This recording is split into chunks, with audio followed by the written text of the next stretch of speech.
We've got some clips of JD Vance on Face the Nation to look over and fact check, but boy, can I not believe that this potato is actually our vice president. Hey you, yes, you! We now have a Substack website where you can help support the channel. For just $8 a month, you can get daily articles exposing the chaos in Trump's first 100 days, a weekly podcast, and other exclusive perks, all while helping the channel grow and defend democracy. This is something that's not just very important to me, but enables us to get our message out to the most amount of people while also being just a genuine passion that I would love to pursue. So for those who have been wondering how to support the channel, how to help us grow, you can sign up now at the first link in our description. Thank you, and let's get back to the video. You campaigned on lowering prices for consumers. We've seen all of these executive orders. Which one lowers prices? We have done a lot, and there have been a number of executive orders that have caused already jobs to start coming back into our country, which is a core part of lowering prices.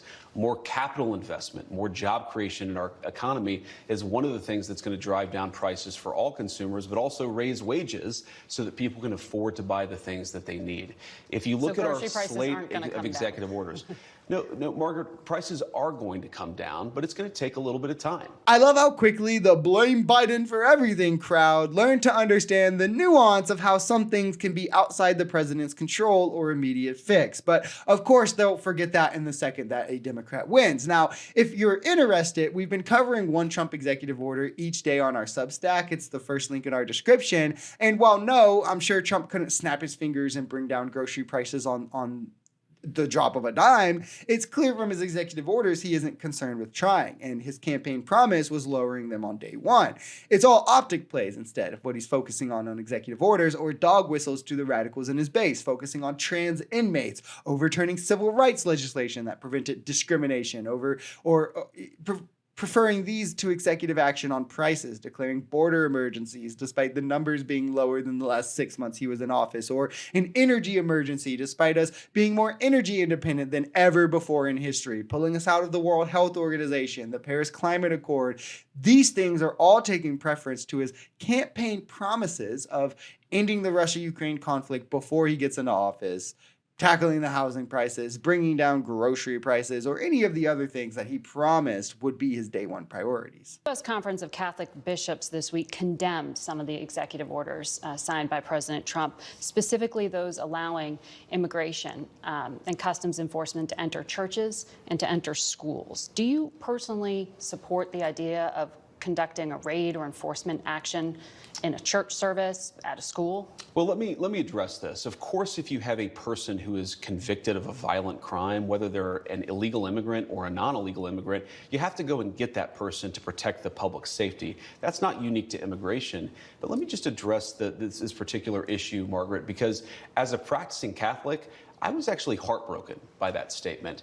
And I think that the U.S. Conference of Catholic Bishops needs to actually look in the mirror a little bit and recognize that when they receive over $100 million to help resettle illegal immigrants, are they worried about humanitarian concerns, or are they actually worried about their bottom line? I love that the bishop in question here was like, hey, let's act more godly. Like, God would want us to be kind to our neighbors, even if they're immigrants. And all the Christians are upset because it means that they have to be less mean to brown people. It's like these people have never read the four apostles before in their life. And I love how conservatives have to view everything through the lens of politics. It kind of gives the game away as to their religious foundation, doesn't it? It only applies so much that it furthers their political goals.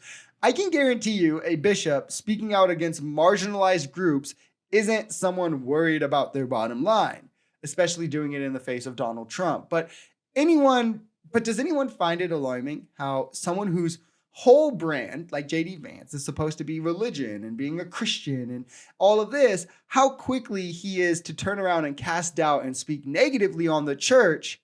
It makes you question his moral principles. If he's willing to question or speak negatively on an institution that he should hold to the highest extent, just because what they're saying has progressive political implications based off the current landscape. Used an electroshock weapon against a policeman who was dragged out of the defensive line by plunging it into the officer's neck. He was imprisoned, sentenced to 12 years, 7 months. He got a pardon.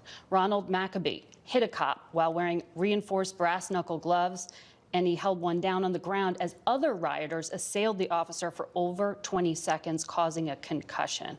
If you stand with law enforcement, how can you call these people unjustly imprisoned? Margaret, you're separating, there's an important issue here.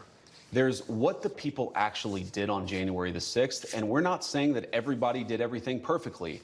And then what did Merrick Garland's Department of Justice do in unjustly prosecuting well over 1,000 Americans in a way that was politically motivated? Is violence like that against a police officer ever justified? Violence against a police officer is not justified, but that doesn't mean that you should have Merrick Garland's weaponized Department of Justice expose you to incredibly unfair process. If directly after saying violence against an officer is never justified, your very next word is but, you might have lost the plot as the party of law and order, the party of back the blue. Here, to put it simply, all speaking to conspiracies or partisan natures about it aside, I'm sure you can find individual cases of people on January 6th who didn't do much but get caught up in the moment and were prosecuted for it. Maybe they ran through a few barriers, followed people, whatever it may be. The same way that you can find plenty of cases of people who brutally assaulted cops that are now walking free in the streets. But the reality that I think we all need to agree on is what happened on January 6th was a terrible thing for the country, and it posed a unique threat to the core processes of our democracy. For this reason alone, the federal government had a deep responsibility, a heavy onus to prosecute this in a way that would prevent anyone from ever thinking about or wanting to attempt it again. Which is what they did. They succeeded in doing that. And Trump, through pardoning them, now sets the precedent that you can do it again, that it is okay. You just have to hope your side wins the next election, and then you'll get out scot-free. We should be able to put country above party, above all else, really. And for that reason, more than anything else, I think these pardons are egregious, especially doing it in a blanket pardon. It just goes outside the scope of just those who assaulted cops, which is a unique level of disgusting, and plenty did, don't get me wrong, but it goes to what that day represents. And then making sure that as a country, we aren't incentivizing it to happen again. Whereas I think we had done that, but now we've undone it all.